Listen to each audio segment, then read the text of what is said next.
Le 27 janvier 2025, à la bourse de Wall Street, ce sont près de 1000 milliards de dollars de capitalisation boursière qui se sont envolés, dont plus de la moitié pour la seule entreprise Nvidia, qui perdait ainsi un quart de sa valeur.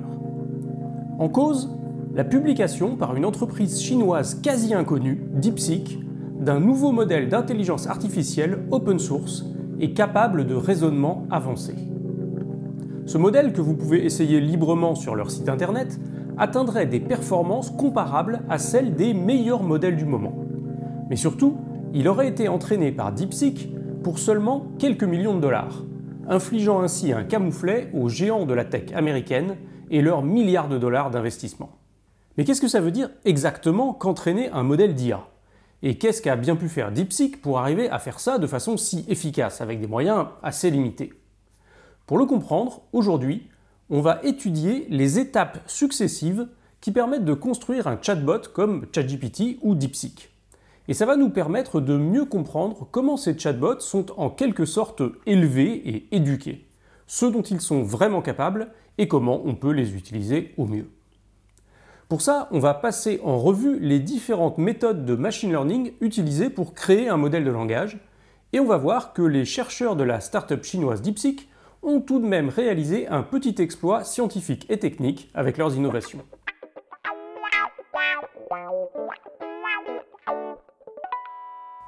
Vous le savez sans doute, à la base, la plupart des grands modèles de langage, les LLM, sont entraînés à faire une chose qui peut sembler assez ridicule, prédire le prochain mot d'une phrase. Vous entrez un bout de phrase ou même un texte tout entier, et le modèle va tenter de trouver le prochain mot, en faisant des propositions sous forme de probabilité. En choisissant un mot au hasard parmi les plus probables, et en appliquant cette idée de façon répétée, notre modèle peut ainsi générer tout un texte à partir de ce qu'on lui a donné au départ, et qu'on appelle le prompt. Un modèle de langage, c'est donc au départ au moins un super autocomplete. Pour arriver à faire ça, un LLM est d'abord entraîné en étant exposé à une quantité astronomique de texte. Par exemple, pour DeepSeek, c'est plus de 15 000 milliards de mots que le modèle a ingurgité, soit en gros tout Internet. Mais comment ça se passe concrètement? Assez souvent, en machine learning, quand on veut entraîner un modèle à réaliser une certaine tâche, on fait ce qu'on appelle de l'apprentissage supervisé. C'est-à-dire qu'on doit lui montrer un grand nombre d'exemples de ce qu'on attend de lui comme entrée et sortie. Prenons la reconnaissance d'image. Si on veut qu'un modèle d'IA soit capable de prendre en entrée une image et de proposer en sortie un concept qu'il a décrit, il faut l'avoir entraîné en lui ayant d'abord montré des millions d'images, avec à chaque fois la bonne sortie qui aurait été attendue. Et si tout se passe bien, à l'issue de cette phase d'entraînement, le modèle aura appris et il arrivera à trouver les bonnes réponses, même quand on lui montre une nouvelle image qu'il n'a jamais vue de tout son entraînement. Le gros problème pour faire de l'apprentissage supervisé, c'est qu'il faut une grande quantité de données sur lesquelles on ait déjà fait le travail à la main, en ayant indiqué ce qu'on attend en sortie. Par exemple, il faut avoir des millions d'images qu'on aura ce qu'on appelle étiquetées, avec le concept qui les décrit. Et donc il faut que des humains soient passés par là et aient proposé une réponse pour chacune des images qu'on va mettre dans la base de données d'entraînement pour le modèle. Cette phase d'étiquetage, c'est souvent ce qui limite notre capacité à entraîner des très gros modèles de machine learning, dans n'importe quel type d'application d'ailleurs. Mais dans le cas des modèles de langage, c'est beaucoup plus simple qu'avec les images. Vu qu'on souhaite entraîner les modèles à simplement prédire le mot suivant d'un texte, en prenant une simple phrase, vous pouvez fabriquer des tas d'exemples d'entrée-sortie pour montrer au modèle ce que vous attendez de lui. La création de la base d'apprentissage est automatique, il n'y a pas d'étape préliminaire d'étiquetage manuel par un humain. C'est ce qu'on appelle de l'apprentissage auto-supervisé. L'apprentissage auto-supervisé, c'est ce qui permet d'utiliser des données d'entraînement gigantesques pour les modèles de langage et donc d'entraîner des réseaux de neurones énormes, avec des centaines de milliards de paramètres comme ceux qu'on a aujourd'hui. Cette première phase, on l'appelle parfois le pré-training, le pré-entraînement. Mais c'est un peu trompeur comme dénomination. C'est un vrai entraînement, c'est même certainement le plus gourmand en temps de calcul. Mais ce terme souligne le fait que cette première phase n'est qu'une étape vers ce qu'on souhaite obtenir vraiment. On l'a dit, à la fin du pré-entraînement, on a un super autocomplete. On peut donc considérer que le modèle comprend la syntaxe des phrases, les relations entre différents mots, et qu'il a donc acquis une certaine familiarité avec les règles et les concepts du langage naturel. Ça lui permet de tenter de prédire le prochain mot d'une phrase de façon statistique, et donc de proposer des complétions pour des textes. Et pour que vous compreniez bien ce que ça veut dire prédire le prochain mot de façon statistique, je voudrais vous proposer un exemple assez parlant. Ici, je suis sur l'interface d'un de ces modèles qui a subi juste une phase de pré-entraînement, mais vraiment rien de plus. Ce sont des modèles auxquels on n'a généralement pas accès, surtout pour les modèles récents, mais il y a quelques exceptions, par exemple le modèle Llama 3.1, qui lui a été publié dans sa version pré-entraînée, et c'est celle-ci que j'utilise pour la démo. J'entre la phrase suivante. David Louapre, c'est moi, est né en 1978, ça c'est vrai, et a découvert l'Amérique à bord de son navire, la Santa Maria, en... Et là, je m'arrête, et je demande au modèle de me prédire les prochains mots. Qu'est-ce que vous croyez que le modèle va faire? C'est un modèle qui a juste subi un pré-entraînement. La seule chose qu'il sache faire, c'est prédire le prochain mot. Il ne peut pas protester, il ne peut pas dire « mais non, c'est faux ». Il peut juste ajouter un mot supplémentaire. Et qu'est-ce qu'il ajoute quand on lui demande? 1492.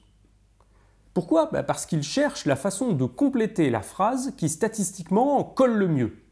Dans la phrase, on a les mots « découverte »,« Amérique »,« navire »,« Santa Maria ». Donc le modèle a très envie de compléter avec 1492, même si ça produit à la fin une phrase qui est factuellement fausse. Enfin, je crois qu'elle est fausse. Un modèle pré-entraîné n'est pas là pour écrire des choses vraies, juste pour chercher une façon de compléter qui soit la plus probable possible, ou plutôt dans notre cas la moins improbable, la moins discordante possible. Et là, le truc qui est statistiquement le moins discordant, c'est de compléter avec 1492. Un point qu'il est vraiment important de comprendre, c'est que quand vous allez sur un site comme ChatGPT, ça n'est pas avec un modèle comme ça que vous interagissez. Ça n'est pas juste un modèle pré-entraîné. Et le but de cette vidéo, c'est bien d'expliquer la différence entre un super autocomplete et un chatbot. Voici une façon de s'en convaincre. Si dans le modèle pré-entraîné, je tape une demande, je cherche à mieux comprendre le concept d'entropie. Voici ce que le programme m'écrit. Vous voyez qu'il ne répond pas à ma demande, il continue avec encore plus de questions, comme si c'était lui qui les posait aussi. Ce serait assez logique comme complétion de cette première phrase. Il ne répond pas à la demande, il ne sait même pas que c'est une demande. Il complète la phrase en ajoutant des détails à votre consigne. Et ce qu'il faut bien comprendre, c'est que c'est normal comme comportement, il n'y a pas de chatbot à ce stade. C'est un modèle juste pré-entraîné. On dit parfois un modèle de fondation, qui fait la seule chose qu'il sache faire, compléter du texte. Évidemment, si vous tapez tous les exemples que je viens de donner dans ChatGPT, vous allez obtenir un truc bien différent, car ChatGPT, c'est pas juste un modèle de complétion. C'est tout un système qui est là pour incarner un chatbot qui répond aux demandes d'un utilisateur. Jusqu'en 2021, OpenAI n'a publié que des modèles de complétion. GPT-1, GPT-2, puis 3 en 2020. Et c'était des articles de recherche, pas des produits destinés au grand public. Mais depuis ChatGPT fin 2022, tous ceux avec quoi vous pouvez interagir sur les sites d'OpenAI ou de ses concurrents, Anthropic, Gemini, Mistral, etc., ce ne sont plus de simples modèles de complétion. Ce sont toujours des chatbots. Alors c'est quoi la différence? Bon, première idée très simple, revenons sur ma question de tout à l'heure où je voulais comprendre l'entropie. Et le modèle ne m'a pas vraiment aidé. Pour avoir un meilleur résultat, on peut essayer de packager un peu ma demande. Au lieu de l'envoyer telle quelle, voici ce qu'on fait. Ceci est une conversation entre un élève et son professeur qui est là pour l'aider. Élève, je cherche à mieux comprendre le concept d'entropie. Professeur, : et là, on lui demande de compléter. Et ça donne de meilleurs résultats, car là, on ne demande pas au modèle de compléter un simple bout de texte isolé, mais un texte bien particulier qui est une conversation entre un élève et un professeur. Et on lui demande d'écrire la partie du professeur. Si ça ne marche pas encore assez bien, une chose qu'on peut faire, c'est d'ajouter d'abord des exemples de ce qu'on attend, avant de poser notre question. Ça va augmenter la probabilité que la complétion que nous propose le modèle ressemble à ce qu'on souhaite vraiment obtenir. Ici, je mets quelques exemples de questions-réponses réussies pour inciter le modèle de complétion à proposer un texte qui va dans le sens de ce que je cherche, et ensuite je pose ma question.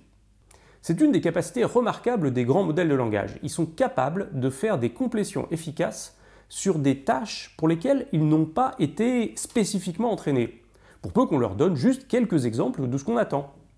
C'était d'ailleurs le titre de l'article scientifique qui avait accompagné la sortie du modèle GPT-3, le dernier grand modèle de complétion publié par OpenAI. Le titre était « Large Language Models are Few-Shot Learners », ce qui veut dire que les LLM sont capables d'apprendre une nouvelle tâche à partir de peu d'exemples. Prenons une tâche que le modèle de complétion n'a probablement jamais vue dans son ensemble d'entraînement, un truc dont il n'a jamais pu lire le moindre exemple sur Internet. Par exemple, remplacer tous les prénoms d'une phrase par des batailles napoléoniennes. Bon, si je veux faire ça sur la phrase « David aimerait organiser une fête avec Jean, Sophie et Luc », si je formule directement ma demande au modèle préentraîné, ça marche pas. Hein. Maintenant, si dans le prompt, je montre d'abord quelques exemples résolus avant de formuler ma demande, le modèle de complétion arrivera à nous proposer quelque chose de conforme à ce qu'on attend. Il aura appris à répondre à ma demande juste en ayant vu quelques exemples au tout dernier moment. Évidemment, notre idée, c'est pas de faire un modèle qui remplace tous les prénoms par des batailles napoléoniennes, mais juste un modèle qui se comporte comme un gentil chatbot, aidant et omniscient. Et donc une solution pour passer de notre simple modèle de complétion à un truc qui commence à ressembler à un chatbot, c'est déjà de faire de la mise en forme de cette façon. Dans une application de chatbot, chaque fois qu'un utilisateur formule une demande, elle n'est pas envoyée directement telle quelle au modèle de complétion.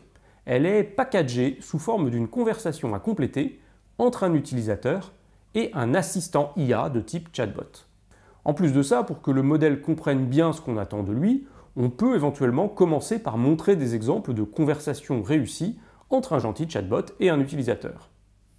En pratique, vous voyez donc qu'une simple requête d'une phrase se traduira pour notre modèle de complétion en tout un texte à compléter qui aura été automatiquement créé pour habiller notre requête. Cette approche, elle fonctionne superficiellement, on en atteint assez vite les limites. Déjà, comme on lui demande simplement de compléter la conversation, il se peut que le modèle fasse à la fois les réponses et les questions. C'est pas exactement ce qu'on veut. Et si la conversation devient un peu longue, il va souvent carrément perdre le fil. Supposément, la première version de l'IA Bing Chat de Microsoft, sortie en février 2023, aurait été conçue selon ce principe. Un modèle de complétion presque brut, qui était le modèle GPT-4 d'OpenAI, avec un gros prompt censé apprendre au modèle ce qu'on attend de lui. Et si vous avez suivi l'affaire à l'époque, souvenez-vous que ça avait plutôt mal tourné. Je vous renvoie à l'excellente vidéo de Monsieur Phi sur le sujet. Une des raisons possibles de ce fiasco, c'est qu'on demande à un modèle de complétion juste pré-entraîné d'émuler une conversation entre un utilisateur qui a une demande et un chatbot bienveillant censé la satisfaire. Or, à part dans le prompt, ce genre de conversation, c'est quelque chose que le modèle n'aura jamais vraiment vu de tout son ensemble d'entraînement. Comme l'explique Monsieur Phi, au contraire, dans l'ensemble d'entraînement, les données d'Internet, le modèle aura plutôt vu des textes de science-fiction où une IA part en cacahuète et se rebelle contre ses créateurs. Donc pas étonnant qu'un simple modèle de complétion, même bien prompté, se mette à faire n'importe quoi. La solution, c'est donc de continuer à entraîner le modèle de complétion avec une seconde phase où on va spécifiquement lui montrer ce qu'on attend de lui sur plein d'exemples artificiels.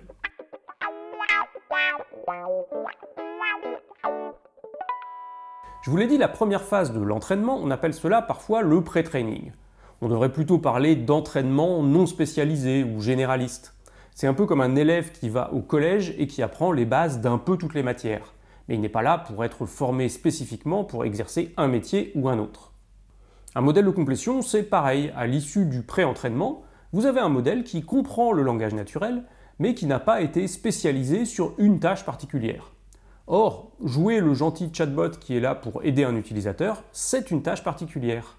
De même qu'un élève devra faire des études supérieures pour apprendre un métier, si on veut un chatbot, il va falloir éduquer notre modèle pour qu'il joue spécifiquement ce rôle. Pour ça, on va reprendre l'entraînement, mais pas du tout avec du texte d'internet random, fini les tweets ou les conversations 4chan.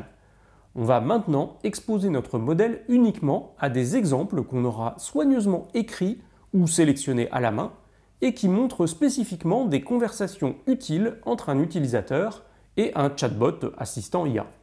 Tout cela étant packagé en respectant un schéma imposé avec des tours de parole. Cette seconde phase d'entraînement, c'est ce qu'on appelle le fine-tuning. C'est un terme qu'on traduit rarement en français, mais on pourrait dire le réglage fin. Ça permet d'ajuster les paramètres de notre modèle pour l'inciter à jouer en particulier le rôle d'un assistant chatbot qui aide un utilisateur. Tout à l'heure, je vous expliquais que pour entraîner un modèle de reconnaissance d'image, on faisait de l'apprentissage dit supervisé, avec des données qui devaient être préparées et annotées par des humains. Eh bien là, c'est pareil. Il a fallu créer à la main des tas d'exemples de conversations représentatives de ce qu'on attend. Cette phase d'élevage du chatbot, on la désigne donc comme la phase de fine-tuning supervisé. Si vous voulez voir des exemples de ce qu'on utilise pour cette phase, on en trouve plein sur le site d'Hugging Face qui regroupe entre autres des tas de jeux de données. Vous voyez ici des types d'instructions et de réponses attendues auxquelles on va exposer notre modèle. Et notez bien que l'objectif ici n'est pas tellement de lui inculquer des connaissances. Les connaissances sur lesquelles portent ces questions, le modèle les a souvent déjà acquises implicitement dans sa phase de pré-entraînement. Dans la phase de fine-tuning, ce n'est pas vraiment le but de lui donner plus de savoir, ça prendrait trop de temps d'imaginer des réponses à toutes les questions possibles. Non, ce qu'on veut dans cette phase, c'est surtout travailler la nature de l'interaction, la structure du dialogue, la forme des réponses. On montre à notre modèle comment se comporter en gentil chatbot, aidant et omniscient, comment respecter les tours de parole, être concis, précis à la fois, etc. À l'issue de cette phase, on se retrouve donc avec un nouveau modèle spécialisé qui diffère du modèle de base pré-entraîné et qu'on désigne parfois avec l'appellation Instruct. Les modèles Instruct sont des modèles spécialisés à suivre des instructions, à se comporter en gentil chatbot. Par exemple ici sur la page Hugging Face de l'entreprise française Mistral, vous trouvez certains modèles en version de base, juste pré-entraîné, puis le modèle fine-tuné Instruct qui lui correspond. Et pour utiliser ces nouveaux modèles, une fois qu'ils ont été fine-tunés, bien entendu on ne va pas leur envoyer directement la requête de l'utilisateur, mais on va la packager en utilisant la même mise en forme que dans les données d'entraînement du fine-tuning, de façon à ce que le modèle soit tout de suite dans le bain, dans son rôle. Donc fondamentalement, du point de vue algorithmique, les modèles Instruct sont toujours des modèles de complétion de texte, mais qui ont été focalisés sur une tâche d'assistant chatbot selon un motif de conversation bien précis. Toute cette méthode de fine-tuning que je décris, elle a été publiée pour la première fois en mars 2022 par OpenAI dans un article scientifique. Ils y expliquaient comment à partir de GPT-3, le modèle pré-entraîné de base, ils avaient créé InstructGPT, un modèle bien plus petit et capable de suivre plus efficacement les demandes d'un utilisateur. Et cet article préfigurait d'une certaine façon ChatGPT qui allait sortir pour le grand public quelques mois plus tard. Alors intuitivement à ce stade et avec cette méthode, on pourrait se dire qu'on est bon, qu'on a un chatbot qui a toutes les connaissances d'Internet et qui est entraîné à répondre avec efficacité et docilité. Mais il reste deux petits problèmes. D'une part, l'idée d'entraîner de façon supervisée sur des exemples, ça fonctionne bien pour des questions un peu objectives, du genre liste-moi les présidents de la Ve République avec leur date de mandat. Mais pour des questions subjectives où il n'est pas facile de donner un exemple de ce qu'on attendrait, c'est plus compliqué. La phase de fine-tuning, c'est de l'apprentissage supervisé, on l'a dit, donc il faut qu'un humain alimente le modèle avec des exemples résolus. Prenez une instruction du genre « Écris-moi un haïku sur les mérites de la Ve République ». Si c'est vous qui êtes en charge de créer des données pour le fine-tuning supervisé, ça veut dire que vous devez écrire un exemple d'un bon haïku sur ce sujet, pour montrer au modèle ce que c'est. Bon courage, si vous voulez mettre vos propositions dans les commentaires, je prends. L'autre problème qu'il reste après le fine-tuning Instruct, c'est la question de l'alignement. Comment fait-on pour que notre chatbot refuse de répondre aux demandes dangereuses, aux incitations haineuses et à tous les manquements éthiques auxquels on peut penser? Eh bien, ces deux défis trouvent leur solution dans une troisième forme d'entraînement des modèles de langage, le fine-tuning par les préférences.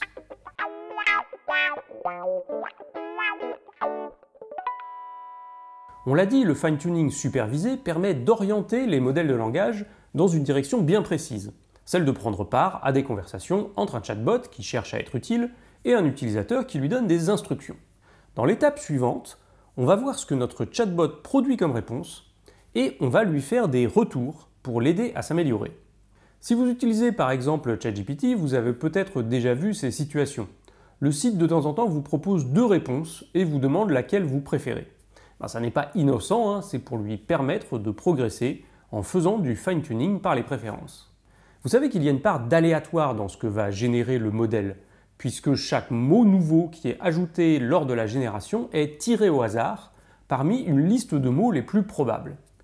Donc si vous faites tourner 2 fois le modèle sur la même requête d'un utilisateur, vous aurez 2 réponses légèrement différentes, voire assez différentes. Si vous demandez ensuite laquelle l'utilisateur préfère, vous allez pouvoir utiliser cette information pour faire progresser le modèle. Alors le principe mathématique est assez simple, bien que les détails et l'implémentation soient un peu subtils.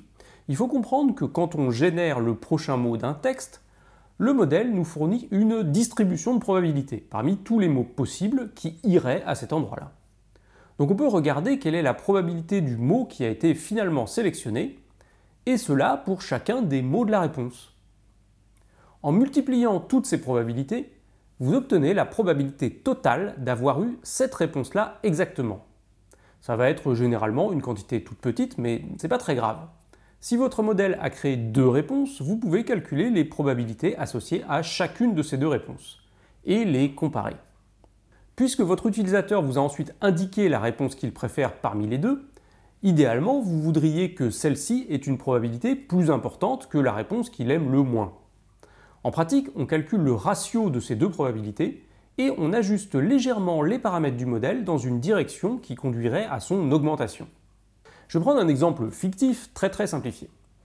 Imaginez qu'à une instruction donnée, le modèle génère 2 réponses semblables, mais l'une a un emoji au milieu. Et imaginez qu'initialement, la probabilité que cet emoji ait été choisi soit faible, car les emojis ne sont pas actuellement favorisés par le modèle. La réponse avec emoji aura donc initialement une probabilité totale plus faible que la réponse sans. Mais il s'avère que l'utilisateur préfère la réponse avec emoji, ça veut dire qu'il faut ajuster le modèle pour augmenter la probabilité de cette réponse. Et le meilleur moyen, ce sera de jouer sur les paramètres qui gouvernent spécifiquement la production des emojis. Ainsi, la prochaine fois qu'on l'utilise, le modèle aura une plus forte probabilité d'en produire. Et si d'autres utilisateurs confirment cette préférence, il y en aura de plus en plus dans les réponses. Alors c'est vraiment un exemple très simplifié, mais ça illustre l'idée. Et ça montre aussi une forme d'analogie avec les mécanismes d'évolution par sélection naturelle en biologie. Certains traits rares, qui n'existaient pas beaucoup initialement, peuvent être peu à peu renforcés, car ils confèrent un avantage. La méthode que je viens de vous décrire ici s'appelle DPO, pour Direct Preference Optimization. Elle semble assez naturelle, mais historiquement, ça n'est pas la méthode qui avait été proposée en premier pour faire du fine-tuning par les préférences. En effet, son inconvénient est qu'elle nécessite a priori beaucoup de données de préférence pour pouvoir améliorer des modèles aussi gros que les modèles de langage. Dans son article sur InstructGPT, OpenAI avait donc proposé une méthode assez différente. Plutôt que d'améliorer le modèle de langage directement en partant de préférences humaines, on va procéder en 2 étapes. D'abord, on va entraîner un petit modèle à reconnaître les préférences des humains. C'est ce qu'on appelle un modèle de récompense. C'est un modèle qui comprend le langage naturel, mais qui est bien plus petit, seulement 6 milliards de paramètres dans la version originale, et dont la tâche est simplement d'attribuer une note quand on lui soumet à la fois une instruction et une réponse. Pour créer ce modèle de récompense, on va l'exposer aux préférences qui ont été manifestées par les humains, et on va l'entraîner à produire des classements entre les réponses d'une façon qui reflète ces préférences humaines. L'idée de ce modèle, ça n'est pas de dire si une réponse est juste ou pas, c'est plutôt de capturer les grandes caractéristiques qui font que les humains préfèrent certaines réponses à d'autres. Prenons à nouveau un exemple fictif.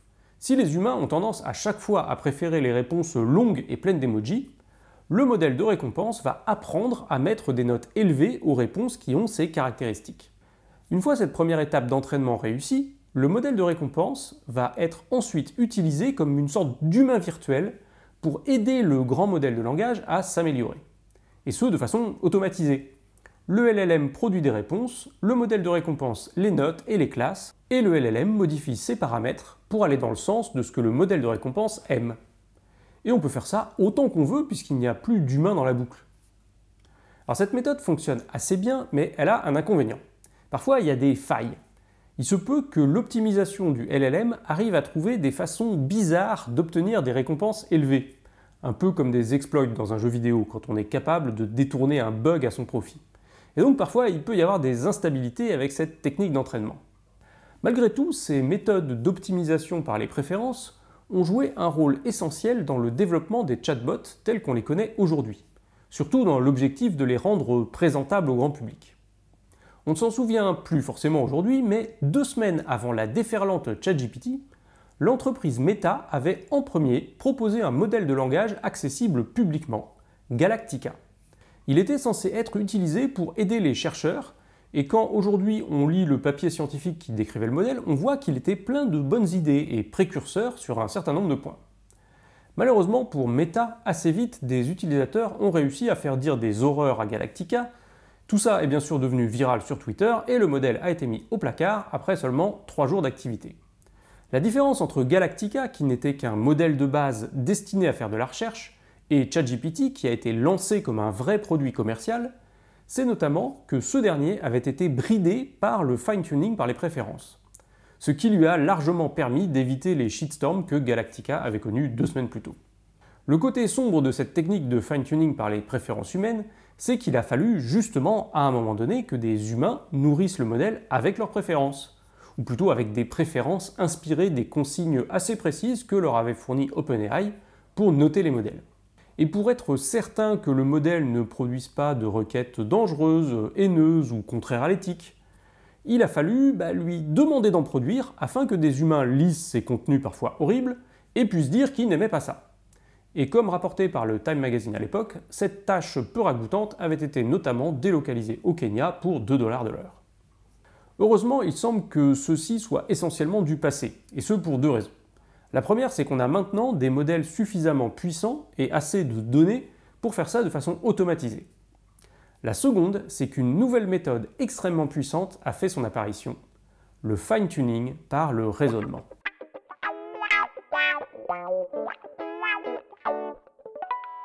Une chose qui vous agace peut-être parfois si vous utilisez un assistant IA, c'est qu'ils sont souvent extrêmement verbeux. Vous posez une question simple en apparence et ils mettent 3 paragraphes à vous répondre, après avoir répété votre question sous 2 formes différentes, explicité les définitions des concepts que vous connaissez déjà, etc. Parfois, on est tenté de mettre dans le prompt un truc du genre « Vas-y, réponds-moi direct, n'écris absolument rien d'autre, juste la réponse ». Mais en fait, c'est une erreur. Sur des tâches de raisonnement, les modèles de langage sont comme les humains. Ils ont besoin de réfléchir, de rassembler, d'organiser leurs pensées avant de répondre. Quand un modèle de langage produit un mot, disons la réponse finale à un problème de maths, tout ce qui a été écrit avant va entrer en compte dans le calcul des probabilités pour ce mot. Pas seulement votre question, mais aussi tout le début de la réponse qu'il a commencé à écrire. Ça se voit assez bien sur des petites tâches de calcul. Si vous demandez une réponse seule et directe, le modèle répond en quelque sorte à l'instinct, et il se trompe souvent. Si vous le laissez expliciter son raisonnement, il aura la réponse juste.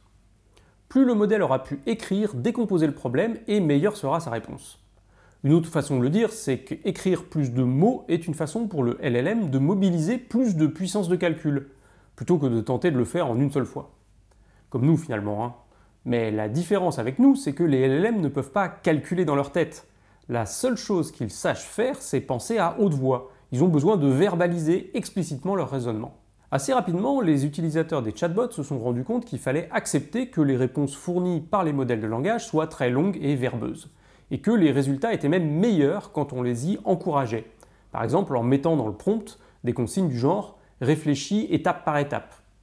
Quand on crée un chatbot, une façon d'encore mieux exploiter ceci, c'est de leur dire de commencer par réfléchir au brouillon et de ne carrément pas montrer ce brouillon à l'utilisateur. C'est une sorte d'astuce qui fonctionne et qu'on appelle parfois le chain of thought, la chaîne de pensée. Mais pour que ça marche vraiment bien, ce qu'il faut faire, ça n'est pas juste l'ajouter à la va-vite dans le prompt. Il faut préparer les modèles à le faire et ce dès la phase d'entraînement. Le principe du fine-tuning par raisonnement, c'est d'avoir une nouvelle phase où l'on va entraîner spécifiquement les modèles de langage à tenir des raisonnements complexes et décomposés en plusieurs étapes, avec d'abord une phase de brouillon, puis une phase de réponse à l'utilisateur, au propre, un peu comme on rédige une copie en classe. Et mathématiquement parlant, pour faire cet entraînement supplémentaire, une technique qui fonctionne, c'est de voir tout cela comme un jeu et d'appliquer les méthodes de l'apprentissage par renforcement. Revenons plus d'une décennie en arrière. En 2013, les chercheurs de la toute jeune startup DeepMind réalisent un des premiers exploits de l'IA moderne. Un modèle qui a appris tout seul à jouer à une bonne partie des jeux de la vieille console Atari 2600.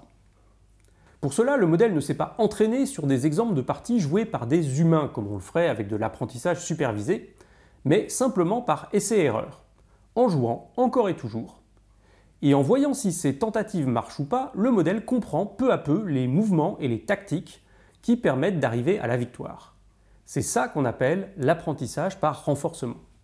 3 ans plus tard, en 2016, nouveau coup de tonnerre de DeepMind, c'est cette fois le vénérable jeu de Go qui est conquis, avec la victoire du modèle AlphaGo sur Lee Sedol, le meilleur joueur du monde.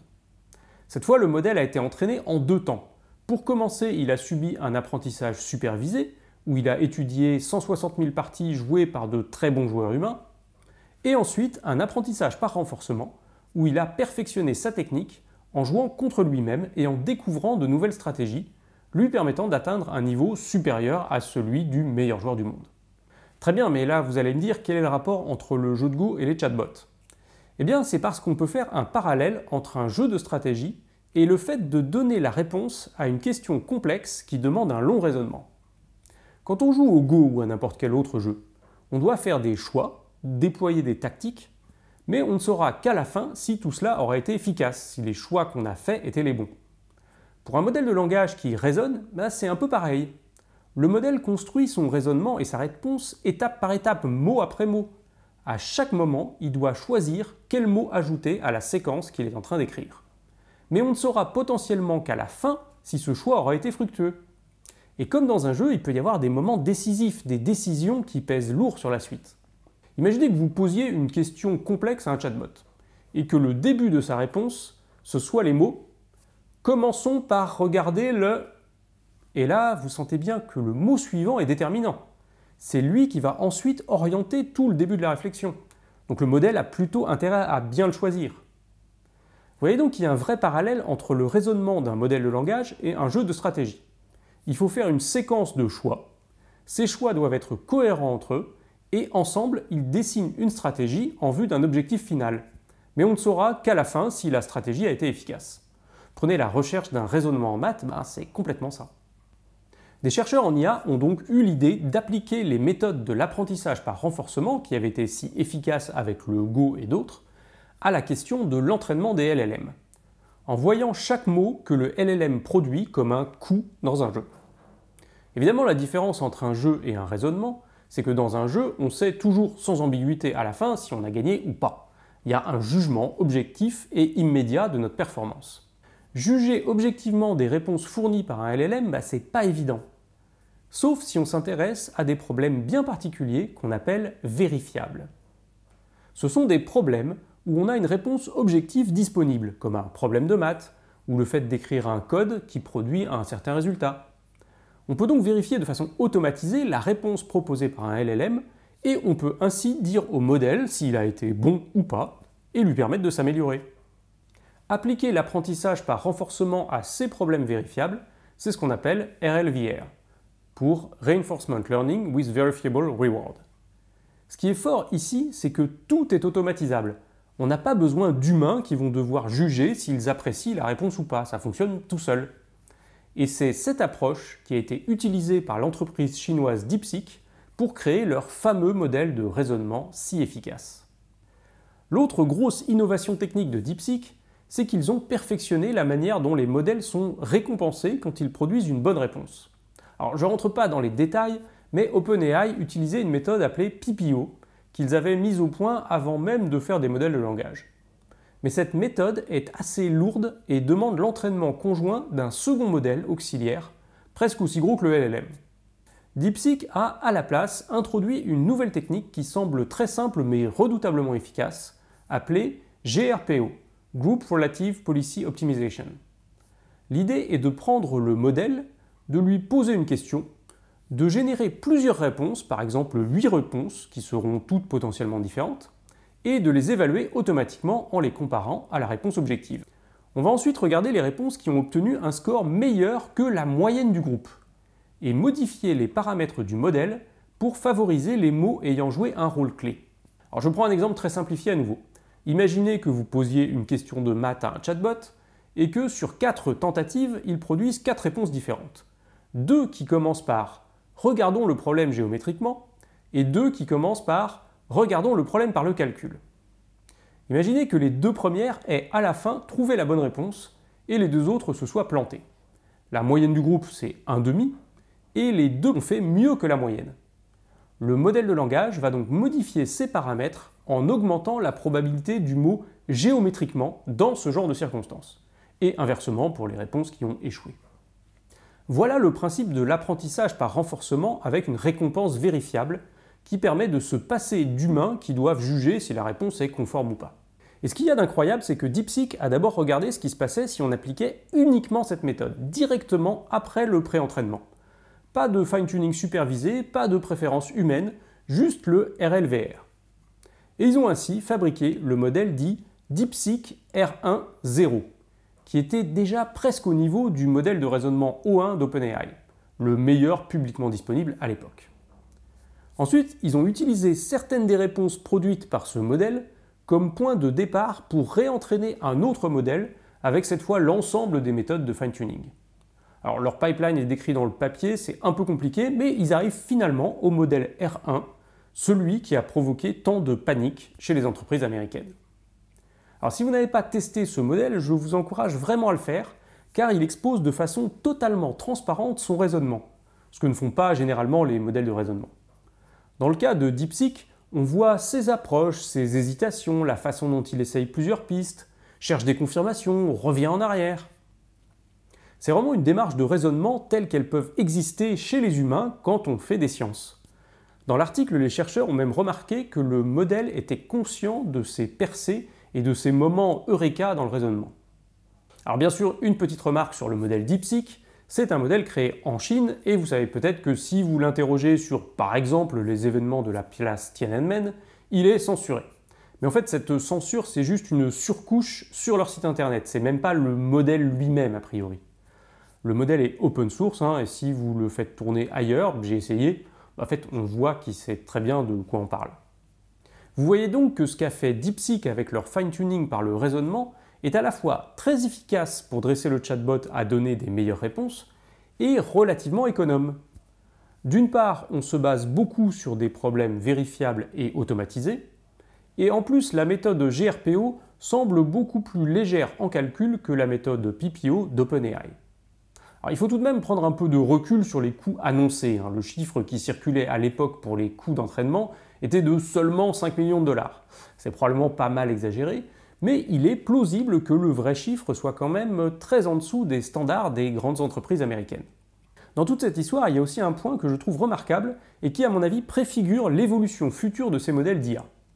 Depuis quelques années, la principale stratégie pour améliorer les modèles d'IA, comme les LLM, ça semblait consister à simplement faire des modèles de plus en plus gros et à les entraîner sur de plus en plus de données. Mais cette façon de faire a forcément ses limites. On l'a dit, pour faire les modèles de base au cours du pré-entraînement, on leur donne à manger essentiellement déjà tout Internet et tous les livres du monde. Donc on peut faire des modèles plus gros, mais on n'a rien de plus à leur donner à manger. On a épuisé les données humaines. Le chercheur Ilya Sutskever, un des meilleurs experts du domaine, résumait ça il y a peu en disant que les données d'entraînement étaient pour l'IA comme des énergies fossiles. Il y en a une quantité limitée et on les a déjà toutes utilisées. Alors bien sûr, des gens ont eu l'idée de créer et d'utiliser ce qu'on appelle des données synthétiques. Puisqu'on a des LLM qui savent écrire, on n'a qu'à leur demander de produire des données d'entraînement qui nous serviront à fabriquer des LLM encore plus gros. Mais intuitivement, vous sentez que c'est un peu bancal comme espoir. Comment espérer qu'un nouveau LLM devienne meilleur que celui qui lui a produit artificiellement ces données d'entraînement? On semble coincé à tourner en rond. Heureusement, l'histoire de DeepSeek et cette approche du fine-tuning par raisonnement nous montrent qu'il existe une manière d'échapper à cette fatalité. Grâce à l'apprentissage par renforcement, notamment sur des domaines vérifiables, les modèles de langage peuvent progresser par eux-mêmes, y compris sur des problèmes pour lesquels il n'existe pas de données humaines disponibles, comme ce qui s'est passé avec le Go. Si les données humaines sont les énergies fossiles de l'IA, l'apprentissage par renforcement sur des problèmes vérifiables, c'est donc en quelque sorte leur énergie renouvelable. Alors si cette intuition est correcte, il est vraisemblable qu'à l'avenir, la course ne soit plus vers le gigantisme des modèles préentraînés, mais vers l'intelligence des modèles fine-tunés. Et on verra dans les mois à venir si cette tendance se confirme. Merci d'avoir suivi la vidéo. Comme toujours, retrouvez la communauté sur le serveur Discord de Sciences Étonnantes. Vous trouverez aussi des précisions supplémentaires dans le billet de blog qui accompagne la vidéo. Pour les deux, les liens sont en description. Et puis moi, je vous dis à très vite pour des nouvelles vidéos. À bientôt.